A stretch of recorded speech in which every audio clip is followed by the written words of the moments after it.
Hey, this is Charlie from Deviant 2. So today we are fighting ElegyXLight, and I'm going to go ahead and tackle number 2, Gutters23, with my first sword. So let's click. Alright, so we got your typical Kamoon with Theo, and in this case Ethna. And for Team 2, we got your pesky Sierra, Orion, and Perna. So, the way I'm going to approach this is I have my Theo, Bastet, and Beta. That's pretty much my counter every one team. And for the second one, I'm going to do Garo. And, oh my gosh. And Rena, of course. Yep, and then we got Rakuni. So for my team 1, it is speed tuned. So the idea here is I'm going to go first because I do have a swift set on Bastet. And after she goes, Theo goes, and then right after Theo goes, then Beta goes to go ahead and do her third skill, give everyone the immunity and that glancing protection. So works really well, usually, although RNG can always get the best of us. And for the second team, so I got Rena as my Sierra counter, so she's my go-to. Nice and beefy, slow, and does a really good job tanking her. Only time Rena ever fails me is if Sierra goes just nuts on RNG Vio BS and ends up landing like 2 bombs on Rena, and then that's scary when that happens. So the threat here, though, is definitely going to be Orion with his death break. So, and then also with Perna, just probably honestly even a single vial proc could be bad for Garo.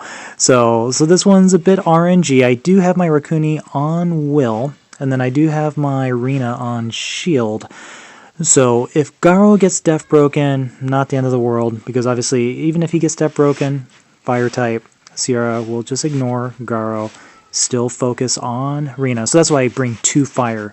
So whenever I use Rena as a Sierra counter, I make sure I bring 2 fire units. So because usually Sierra is typically paired with Orion, so even if the other 2, Rakuni or Garo, gets death broken, doesn't matter. She'll still always focus on Rena. And then, of course, Perna is going to be my problem here because my Rakuni isn't terribly beefy. So if Rakuni gets death broken, I've got to kiss that unit goodbye. But with Garo, though, I can still make it. So I'm a gambler, so a bit of a risk, but I'm going to go ahead and take it. It usually works out well for me. So, all right, well, let's go ahead and start.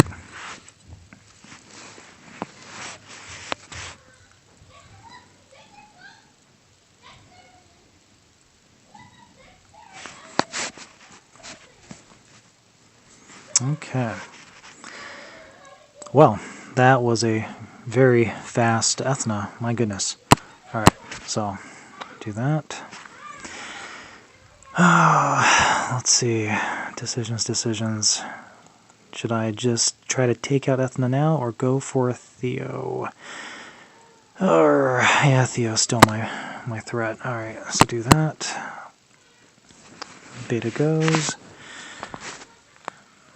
And, alright, so far still okay. Use my third on that. Okay, got lucky there.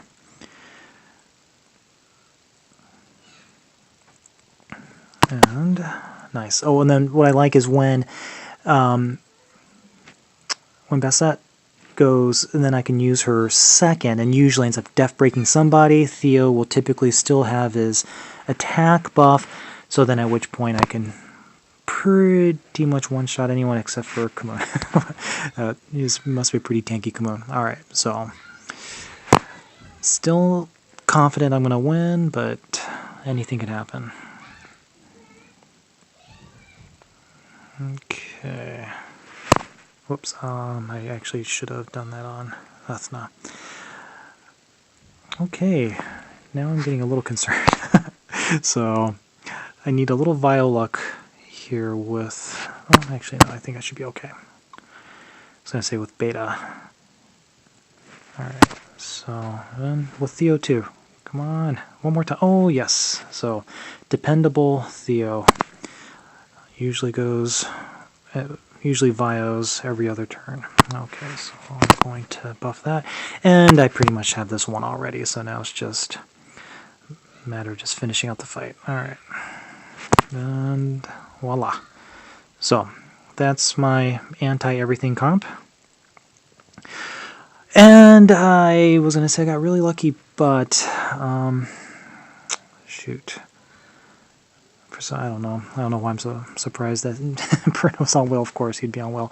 Alright. Now the question is, should I try to stun Orion? No, let's just go ahead and go for the kill, because I'm going to hit once, and then I'm going to hit again, and that should kill him, remove the Will there.